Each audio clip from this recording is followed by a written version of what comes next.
Well, the latest drought monitor comes in every Thursday, and so we have that latest data. Again, it's through Tuesday. The data is through Tuesday, but it's released every Thursday. And compared to last week, it's not going to be much different. So this is last week's. You can see it abnormally dry section for much of the area. Now, compared to the latest, you see it expands a little bit from east to west, but still not a monumental difference. But we're certainly going to help kind of chip away at that with our rain chances starting today and really throughout this weekend into early next week. Seeing those clouds start to bubble up like we usually do, so I'd expect we start to see probably a little bit of rain from this cloud cover here, as well as a little bit of rain, I think, down here to the southeast towards Logan and Scott County. And whenever you're seeing these tall cumulus clouds develop, you should usually see some rain out of it. But well off to our northwest, that's where we're seeing a little bit more of organization towards the Tulsa area and farther back to the west. That's where we'll see the energy, the kind of lift from a cold front that'll swing through the area later tonight into the day tomorrow. Now, it's not going to provide a much different cool down. It's going to be just a few degrees cooler, but the bigger story is going to be the rain associated with this, as well as a chance maybe some stronger thunderstorms to develop. So from now through 10 p.m. tonight,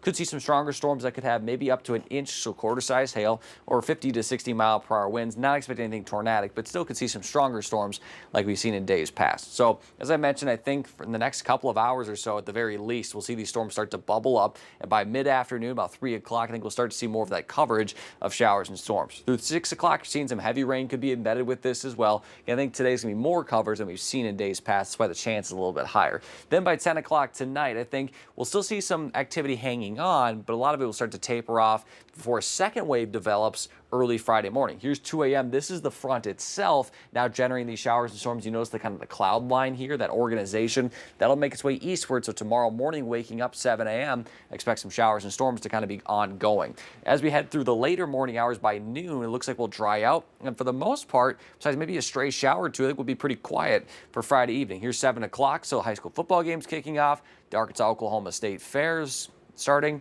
Really should be a nice evening for it. But then as we head into Saturday, there's a little bit of uncertainty with Saturday's activity, what exactly that'll look like. For Saturday morning, we'll see some showers and storms moving in from the northwest. How far southeast this goes will be a question. How far southeast into northwest Arkansas, the River Valley, or just the area in general. But I think that chance of storms will be there on Saturday, continuing through Saturday afternoon before tapering off Saturday evening. So again, just be on the lookout for those showers and storms really for the next few days, but especially on Saturday, it's a fluid situation, so stay up to date on the forecast. Overall for tonight, low temperatures will be in the low to mid 60s with scattered showers and storms. We'll have that chance again from this afternoon through early tonight, and then we'll redevelop later tonight into early tomorrow morning. For tomorrow, we'll see those high temperatures in the mid 80s. Again, not much cooler than it was today. We'll see shower storms during the morning and then partly cloudy skies during the afternoon. These storms will continue to develop really throughout the weekend. So you saw Saturday's chance. I expect a rebound of storms Saturday night, into the day on Sunday and potentially Monday really through the middle of next week. So I think we'll see a little bit more of a cool down starting on Monday,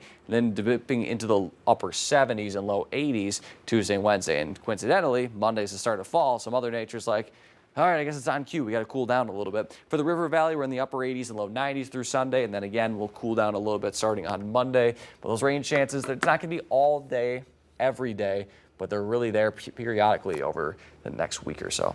It's just enough to be prepared, you know? Yeah. Like 10%, I might risk the chances. Yeah, I was going to say that, that's a very sparse chance, right? But again, especially on Saturday, this is a fluid situation. It's hard to kind of pinpoint where these low pressures will set up. So just stay up to date with the forecast, but over the next couple of days, we have high confidence on those timings. Probably great board game weather. Oh, I'd say so. What do you got on that, Emily? Oh, yeah. Well, speaking of that, Catan